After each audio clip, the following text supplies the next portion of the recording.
Hello and welcome to Assessment in Focus, the podcast where we invite guests to tell us the real stories of digital assessment transformation, innovation and enhancement.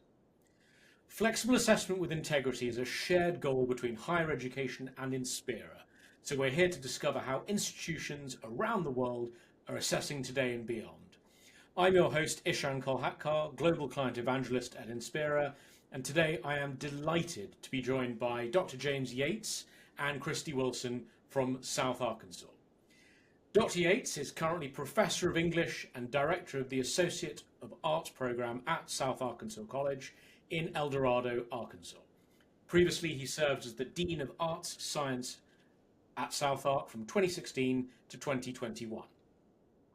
Christy Wilson is a Director of Institutional Effectiveness and Research at South Arkansas College. Within her role, she serves as the Higher Learning Commission Liaison and Title IX Coordinator. Previously, Christy taught basic studies and collegiate level maths at South Ark for 9 years and began her education career in the K-12 system. Jim, Christy, thank you so much for joining me on the podcast. I'm delighted to have you here. And I wonder if for a moment you wondered if a Brit was going to get the word Arkansas correct, because I'm sure there was a little bit of tentative wandering there. You did well on Arkansas, but it's El Dorado. There we are. Always something for me to learn. I will take my excuses. I've never been to Arkansas, but something noted. Now, I wasn't going to point it out, but you asked, so. No, I think that's entirely fair. Now, for our listeners around the world, perhaps, Christy, you could tell us a little bit about South Arkansas College, please, and what you guys do. So South Arkansas College is a 2-year community college. We began in 1992 as South Arkansas Community College. We were combined with a vocational technical school and a college that was at that time a branch of a university in a nearby city. We recently, within the last couple of years, changed our name to South Arkansas College, but we are open enrollment. We have freshman and sophomore students. We offer up to an associate's degree, so any certificates, basic certificates, certificates of proficiency, technical, and associate degrees. We highlight, or we prepare students for the workforce, of course, and also for transfer to universities. And our certificates and our degrees range from career and technical programs to our health science programs, such as Surge Tech or physical therapy assistant, any of those programs, to our Associate of Arts transfer programs, and our education and some other general ed programs. So. That's a huge range of activities. I'm really excited to hear more about what you're doing. And I think we are currently in a time where, I've said this before, that we're in a time where there's ripe for opportunity and change in education, but that's almost certainly been true forever. What's really different right now is the context and the different topics that come up. And I wanted to hop straight into our questions by asking something that I think is clearly very close to the heart of what you do at South Ark. So as higher education evolves, what do you see as the most critical changes needed in assessment practices to better align with the skills students need for the future? And Christy, if I can come to you first on that, please. So I'm going to speak of assessment a little bit more globally.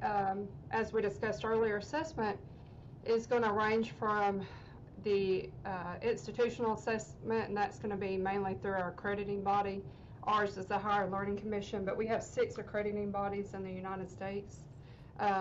So we have institutional assessment, and then we also have program assessment, and those programs, they'll answer to advisory boards or program accrediting bodies. And then we have course assessment, and that is the course level where the institution looks at the outcomes of the students and how well they did.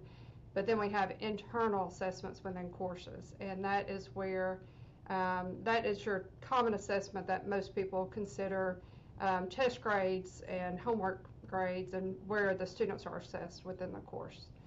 But on a global scale, one of the challenges I know for our Well, for us as an institution and for our courses and program, one of our critical barriers is to or to teach, because this is not a given for higher education, or not a natural for higher education, but to teach us how to critically analyze and to understand the assessment process. It's different than just looking at a course and saying, I have 10 students who earned an A out of 15 students, so I did a good job. It's more looking at the course learner outcomes within the course, or the program learner outcomes, and the student may have scored an A, but they did not do well on this one outcome that they were supposed to meet for the course. So how can we look at that part of assessment and to grow it and to make it better? And then even as an institution, looking at the parts that we do really well, and even parts that you do really well, you can always improve, but also looking at the pieces where we need improvement. And the parts where we do well, we need to brag on ourselves. And I think in higher education, we are not trained to do that. We don't tell our story. And so to me, that's where I see the most critical barriers to our assessment. Well, let's take that opportunity for a moment. You've got a large audience. Christy, tell me something that you guys are doing really well. I think I'd certainly love to hear it, and I'm sure our listeners would too.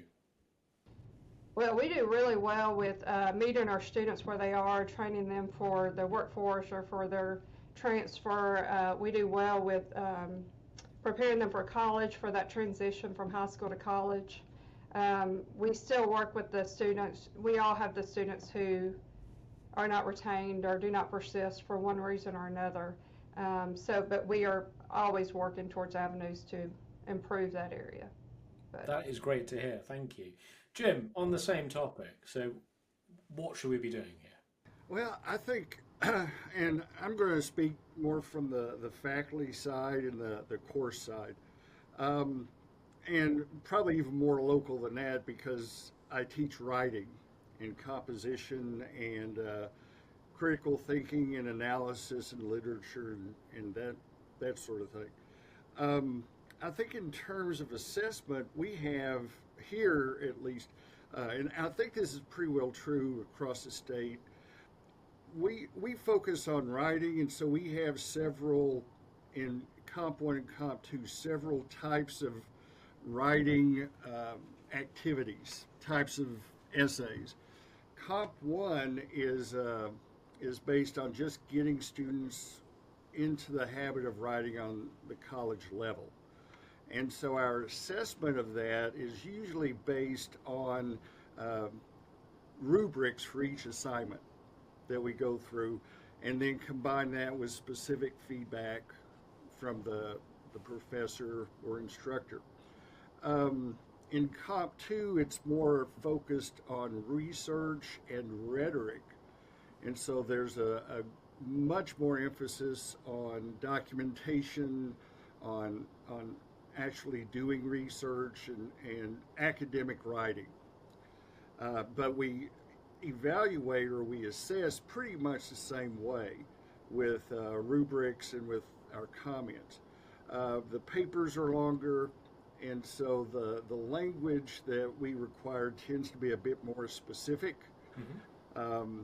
And so I think one of the things I would love to see us do is develop even more specifically ways to approach research and how to assess research, and aspects of rhetoric, like the use of fallacies, the types of claims, that kind of thing, and do a stronger focus on those kinds of areas. So I'm fascinated by that, because I can see how both the being good at research, knowing how to do it, and the use of rhetoric fit perfectly into the everyday skills we need. But presumably I see that because I'm a middle-aged man who now is at that stage of their life where they're starting to click and see all of those things they were taught and where they've had an effect. How do we best demonstrate to students of the ages that you teach that these aren't just arch concepts, but they're actually really useful in real life. How do you make the connection? For me, I try to constantly hit on the idea of transfer to a higher institution, a four-year institution. I'm program director of the Associate of Arts program, and that program is grounded on two things: general education and then transfer to the four-year school. And so one of several ways, I guess, that I try to really emphasize how important this is to talk about what the professors at a four-year institution are going to be expecting from them, from the student, in terms not just of written expression, but in terms of thoroughness, of research, clarity, of the claim they're making, and the types of evidence, and the definite need of documentation and correct documentation. I have in my classes, I always tell my students I have two initials, A and P, accuracy and precision. And I really hit that in Comp 2 because I try to impart upon them that that's what they're going to be facing, not just in a four-year school, but in graduate school if they choose to go that route, and in the workplace. That, no matter what their major is or what their career is, at some point they're going to have to write something. And it's going to have to be specific and accurate and precise, and it's going to be judged, whether it's a business plan or a marketing strategy or a patient report for our health science majors. And they've got to be able to be clear and specific and not general and just vague. And that often is the hardest part, is getting them to get that specific. Yeah, absolutely. Being specific, being concise, really tough skills. It's easy to be general. It's easy to ramble, I say, hoping that I'm not. As you were talking, I had an idea in my head. I wonder if we could give students a social media clip, a reel, for example, 2 minutes long, and say, right, find me the fallacies, find me the rhetoric in this clip, go research it and show me your research trail. This podcast wasn't about me coming up with assessment ideas, but here's one. Please take it if you like it. I think it might be good fun. It's funny you mentioned that because we just started my Comp 2 classes this week talking about rhetoric. And one of the things I always do is I use a clip from the HBO series, The Newsroom, their very first scene of the first episode of the first season. And because it's just such a beautiful rhetorical scene. It, like I was telling my students, it sums up the next 4 or 5 weeks of material I'm going to give them in 30 seconds, But I have them take it apart and identify the arguments, positions, fallacies, evidence, etc. And I use a fairly good number of real life occurrences or examples like political speeches, advertising, and we really, or at least I do my best to really hit this idea of fallacies and the like.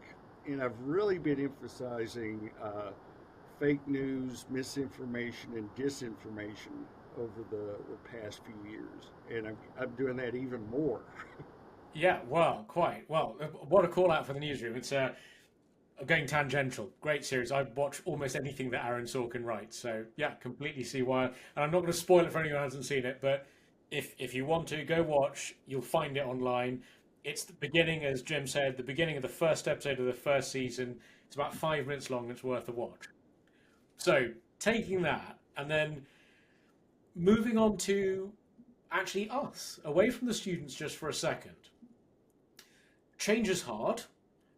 Change can be made easier. And I want to preface this question by saying that there is no magic solution to many of life's problems, but sharing how we try and solve them, how we try and make them better, I think is something that is useful to everyone who's encountering the same issues. So thinking about digital transformation in higher education, particularly in assessment, it's something that we've all gone through several times as we've used new processes, new platforms, new ways of working, new workflows.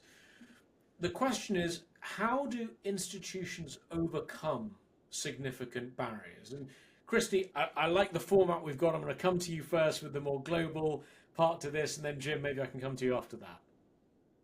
Well, I will tell you, any kind of digital transformation, our two biggest or largest barriers are time and money. We need the time. We need someone at the institution who is the champion of that resource to actually have the time to research it, to research the different offerings, products available, look at the differences between those and see what would work best for our institution, but then also would it fit within the budget. There are a lot of great products out there that will do wonderful things, but unfortunately for a small two-year college in South Arkansas, they will not work. So time and money seem to be our biggest barriers with those digital transformations for anything, assessment included. Finding what works and what fits within our budget. Yep, and so common the world over. Jim, from your perspective. You bet. One is I'm just a faculty member, so I'm going to talk like one. I think one of the biggest hurdles that assessment in general has had, I know since I started 30 years ago on the university level, has been faculty buy-in and making it accessible and getting faculty to understand how important it is. I think Christy could probably testify to that as well. And the bright side of the faculty buy-in, I don't know about statistics or anything, but I know here at South Ark our faculty have really come a long way, and the institution has come a long way in grasping assessment and making it a part of the fabric of what we do. And so my take from a digital viewpoint, I totally agree with what Christy says, time and money, especially money.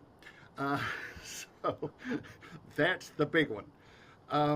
But as far as time goes, I've found that being more open to digital assessment and methodologies can take care of the time part. And faculty tend to be on the side that if I could do assessment and do it quickly and cleanly and not be bogged down with it, that's where the greatest, I think, impact it could have, at least on the faculty side. I don't know, Christy, what do you think?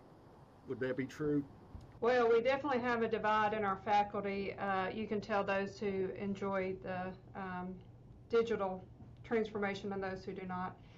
Those who do understand the digital versions of our processes, they adapt to it, and they run with it, and they are great at it.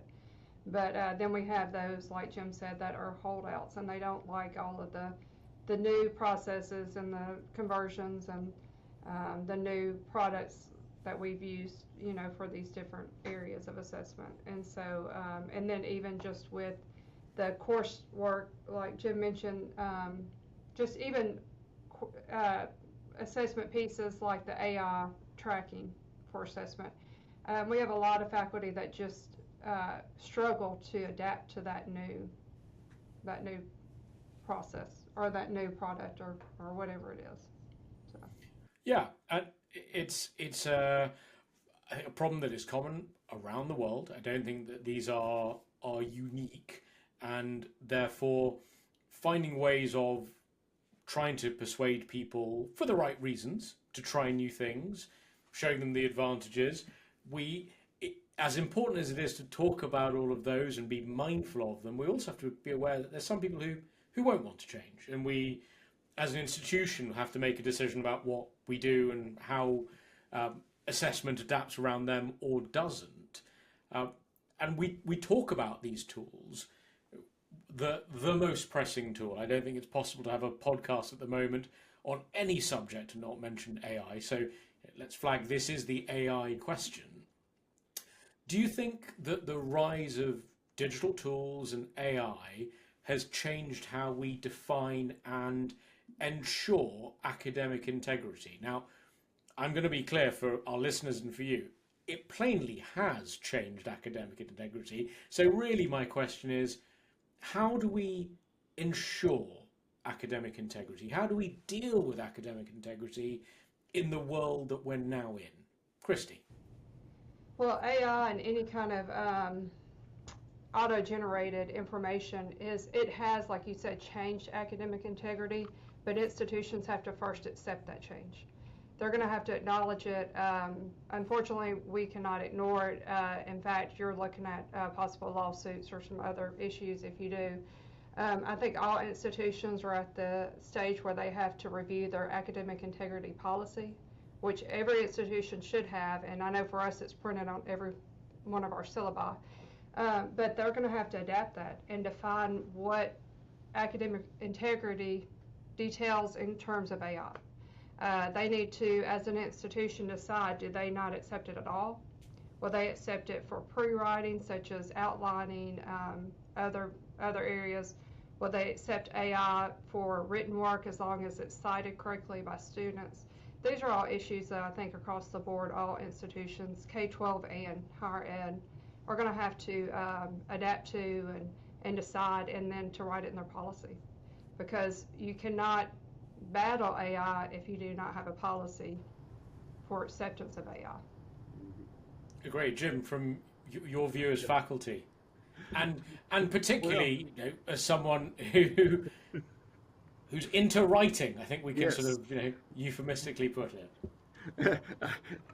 And Christy will attest to this. I've become sort of like the torchbearer. Well, and some may see me as like the apocalyptic prophet on the street corner with a sign that says the end is nigh.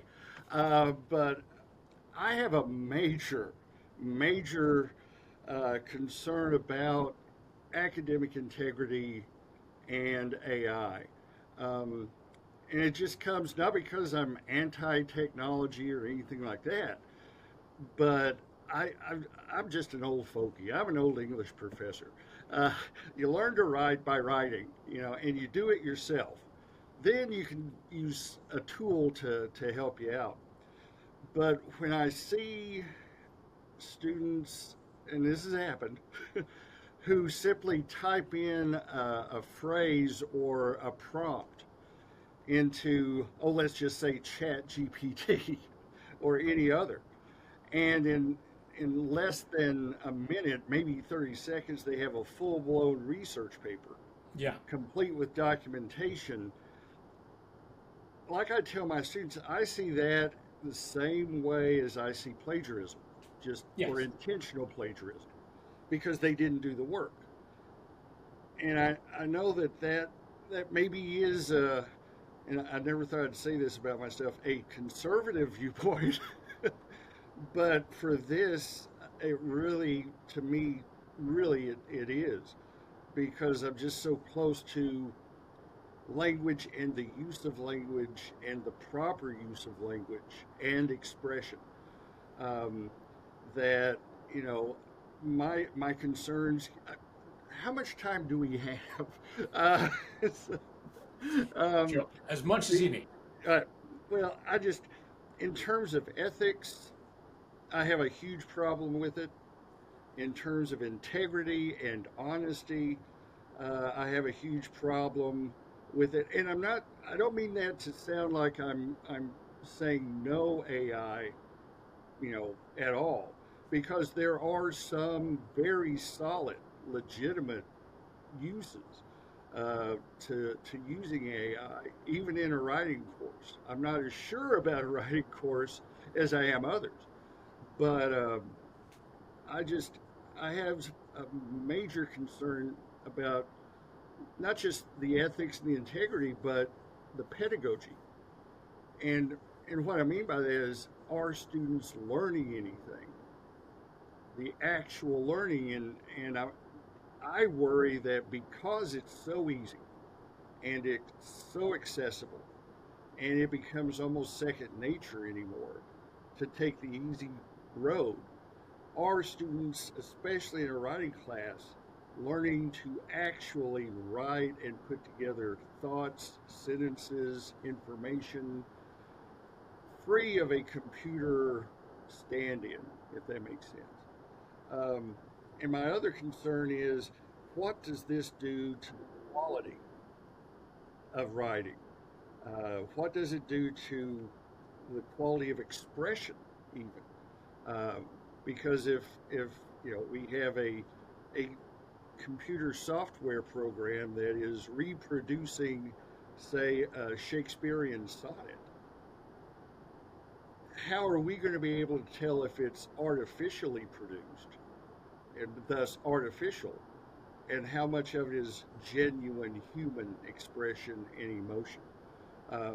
I just, and again, I don't mean to sound like that long-haired guy in a bathrobe on a street corner that says, the end is here, prepare to meet God, but I do worry about that, and worry about the quality and the impact of that quality on language itself.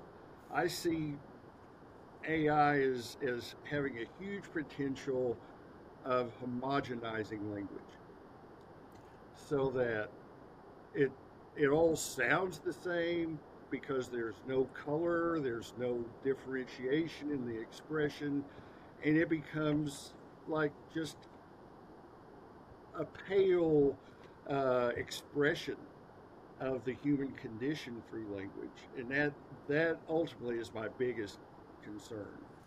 I hope that made sense. Yeah, I mean, to ask a question related to what you do and what you've just said,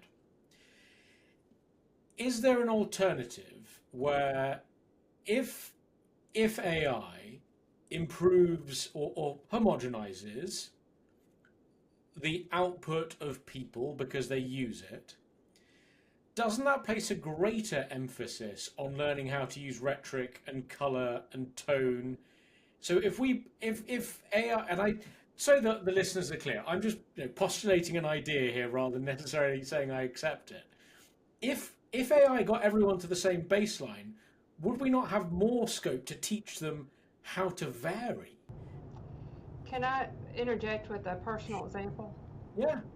So we had to write a quality initiative piece for our Higher Learning Commission, our accrediting body, and my colleague, who is more adapted to AI, had entered the prompts in with some of our information from the institution, and it wrote responses. And I read them and I thought, man, these are great. I can't add anything to these. But in the back of my mind, I thought there's something not right about the responses. I mean, they did have information because she put in institutional information, but I could not think of what to add or to correct on there. So what I did is I had to strip all the AI out, all the writing that it had done, and then I was able to freely write, and I realized that it was missing a lot of key information that we needed to include. And so after I wrote my piece and what I needed to include from the institution, then I allowed her to compare it against the AI version, and if there was anything missing, she could include it. But I think our challenge is higher our educators in all, because AI is here to stay, but how do we teach that critical thinking piece to our students? How do we teach them to look for those fallacies and those the misinformation or the pieces that are missing? How do we teach them how to write first and then to use it to even Grammarly can be considered AI, but that is used to edit and revise. So it's really a challenge to teach, because you have to know how to write before you can use AI properly, and that's where the challenge lies, in my opinion. I think the I would say the 300-pound elephant in the room whenever we talk about AI is it comes down to, do we preserve our humanity, or do we turn into bland, homogenized, you know, androids that, yeah, we can put pretty sentences together because the computer can do that, but do they resonate? Do they have the human capacity to touch and express, you know, the human heart and the human intellect? And that is a really tricky slope to start looking at. Given how easy it is to use, isn't it the case that the only way we're going to show students its value or not is to actually directly show them? Because I'm thinking about taking a question and getting everyone to use AI and saying, look at how homogenous the output is, because that's actually something we can do. They won't and can't do that by themselves because they can't see other people's, and indeed may well be against the regulations to be sharing it at this point, so don't. We have to show them that because they're going to use it anyway. Oh yeah, yeah. So I always have a phrase: if they would only use their powers for good. But but you're right, spot on. No matter what we do or what we say or my philosophical ravings, uh, they're gonna do it. It's just, and like Christy says, it's here to stay. It's not going anywhere. no, Um, it's baked into virtually every product we have, and I don't think that this is a question of whether you are, you know, there's shades in this. You don't have to be full on AI for everything, and you don't have to be no AI at all. I mean, one of our key principles when we're building products is to, as far as possible, devolve down the decision as far as we can and the institution wants to. So the idea that we build some technology, we say to an institution, you can use different bits, you can turn bits off, and we'll give you the power, if you want to do it, to let your academics turn things on and off. And let's take AI content detection. We have institutions who use our similarity software without that. They're like, that's not what we want. That's fine. So I think that as not only as we sort of teach students, but as we start using AI, we've got to have the ability to try and experiment and have some idea of what it does in order to have that considered educator view for our students, which, let's face it, is the model of education since time immemorial, that we are teaching from a place of knowledge. I want to ask a question that is perhaps similar, but perhaps let's put AI to one side for a moment, and that is the future of assessment and what roles that digital tools might play in that future, or what the future might just generally be. So, Christy, coming to you first, where do you see the future of assessment? Where do you see digital technology in that future? Well, assessment, as you know, is going to be the practice of evaluating what we have done, what we have taught, or what we have accomplished, and evaluating that to see how we can improve for the future. It's going to put the quantitative piece to tracking what we do as individuals or as instructors or teachers. So I think digitally, assessment is going to move more towards ease of access, ease of use. Whether even digital, as far as Excel, we use Excel a lot for our raw data to crunch our numbers for the quantitative piece of the assessment process, or the rubrics are running those numbers. And then when we enter that assessment or use that assessment piece with the digital it just helps with the ease for the user, especially like Jim mentioned earlier. Once they are familiar with the product, they will use it more, and it just increases the efficiency of the reports. But also, it's going to be a storage of data. Another example, we had years and years ago, we had an HR director who did not like to digitize. So she had a lot of transcripts in our office that for employees and faculty that were in file folders. Well, fortunately, she retired, and the person that was hired after her did want to, and he took the time to digitize everything. A couple years after that, our building burned down. It caught on fire, and it was ruined, and everything paper-wise was destroyed.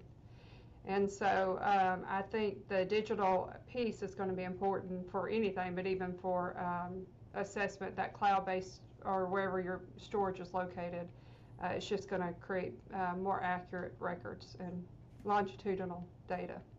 Absolutely. And as you took the example you had is one of the greatest virtues of cloud-based computing, and all of our Inspira products run on AWS, which has massive redundancy around the world to make sure things run. But also just that availability for students, and to the extent that we can, allowing them to use the phrase you used at the beginning, meeting them where they are, the ability to do assessments in the places that are most convenient to them, so long as it meets the regulations that you have. I know that there is no way I could sit down at a desk and do a 3-hour exam. It's a bit less than, just under 30 years, 25 years since I last did that. I couldn't do it now. So I think that's a great point. Jim, from your perspective, where do you see the future going? Yeah, I totally agree with Christy. The storage capability is I think one of the high points of the future of assessment, is being able to take that and store it and be able to access over years or decades. I think from my perspective as a faculty member, I think it's going to be more about the design of the assessment that we employ, and to make sure that what we design to assess, the tool that we use, assesses the things that the outcomes that are expected, but also does it in a way that shows improvement or doesn't show improvement. And so we can pinpoint what exactly needs to be developed more in our assessment of a particular paper, for example, or a particular argument. So I see the future of digital assessment, if I can use that term, as for the faculty, as being more about design orientation, and being more focused on what kind of assessments will, one, yield results, but how specific we need those results to be. And that's going to be a real tricky part of it. You've been using, Jim, Inspira for a little while now, and I've got one question for you, which I hope will help those listening understand what effect it's had, which is, can you share an example of where Inspira has transformed your assessment or your assessment processes, and what lessons did you learn from that? You bet. I can remember a year ago, we've been working with Inspira now for about a year. I had used a previous product and had gotten, and it actually had an AI capability, or detector capability, and it had flagged a student's work as 100%. And that was an eye-opener for me. And so when I started looking at Inspira, that was one of my key things I wanted to really zoom in on, is how much could it detect. And I know you can't, it's a probability score. Yeah. You can't get totally accurate readings off of it. But I really used Inspira last semester. That's when we basically rolled it out. And and the way I go about it, when I get an essay from a student, I read it first to just get a general impression. Sometimes it's pretty obvious. Sure. There's something here. And then I'll upload it to Inspira. And Inspira will and I always hit the AI button. And I think out of I did this morning. I pulled up some numbers. Out of 105 students last semester, I had 17 submissions. So that's basically about 6%. Whereas before, I think it would have been a much higher number. And what I've learned most, I think, from using Inspira, it's not so much technology related, but at the beginning of each class, I tell my students that I'll be using Inspira. Yeah. And the fact that they're aware that I'm using it automatically reduces the need to use it. Quite. If that makes sense. Yeah. And to me, that was just a huge shift, because I came in all cynical and, I've got to find it, because it happened before. But I've been really pleased with how Inspira has caught certain things, especially, plagiarism. That's an automatic given. But in terms of the AI probability, I think maybe I've had, the highest AI score has been a 42%. And that's a long way from 100% that I had a year or two ago. Yeah. And so I think just letting students know what Inspira is and what I use it for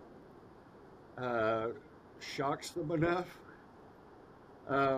But I also, my own policy, I mean, the school has a policy, but because I'm an English professor, I have my own. And I tell them that, if a probability score is 50% or lower, I don't even worry about it. But if it's 50% or higher, then we have a problem. And then if it's 90% to 100, we really have a problem. And so far, we hadn't hit that yet this year. So I'm very pleased with that.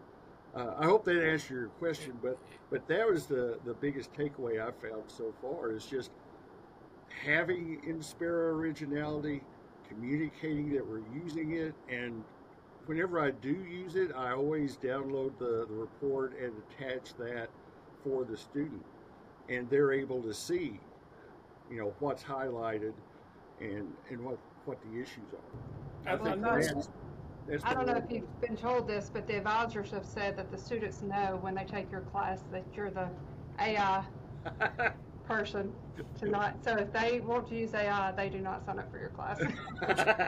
I'm so glad to hear that. And it's about the information. Ultimately, it's not the technology. It's about the information. And part of the rationale behind the design of our products is giving students and educators the right information at the right time. With something like Similarity, with AI content prediction, it's about giving you that data, because we can't make the decision. We talk about similarity and how common that is in terms of being something that we all understand, but similarity is contextual. It's about giving you that information so you can decide whether this is, plagiarism is the crime, if you want to think of it that way. The similarity is the evidence that you're using to make a decision. We would never say that this is plagiarism. That's totally context specific. So it's really great to hear how the information has improved that ability for you to make decisions, but also for the students to understand what you're doing, which is really, really fascinating to hear. And it really has been a fascinating discussion. That's it for today. Thank you very much, Jim and Christy, for joining me. And thank you to our listeners. If you found this useful, please like, subscribe and share via your preferred podcast platform, and even drop us a quick review if you've got a moment. Before we go, Jim, Christy, I'm actually going to extend it. Anything else you want to brag about South Ark? Anything you want to promote, or any final thoughts that you have? Christy, I'll come to you first. Well, if students are looking for a home, they can always check out South Arkansas College. Excellent. Good. Make sure happy that they to do see that. them, international or national. So. Great stuff. Thank you, Jim. And I would just close with, be expressive and be inventive in what you write. I almost don't want to speak after that. It's a great close. I am going to say I've really enjoyed the conversation. You'll be able to catch me if you're listening to this, and it's at some point in 2025. I'm going to be at conferences in Hong Kong, in Lancaster, in England, in Spokane, so other end of the country to you, sadly not Arkansas. I'm going to learn how to get El Dorado right on a regular basis, which is very important. But this has been great fun and really, really informative. Assessment in Focus is brought to you by Inspira, providing flexible assessment with integrity. I've been Ishan Kolhatkar, and I will see you next time.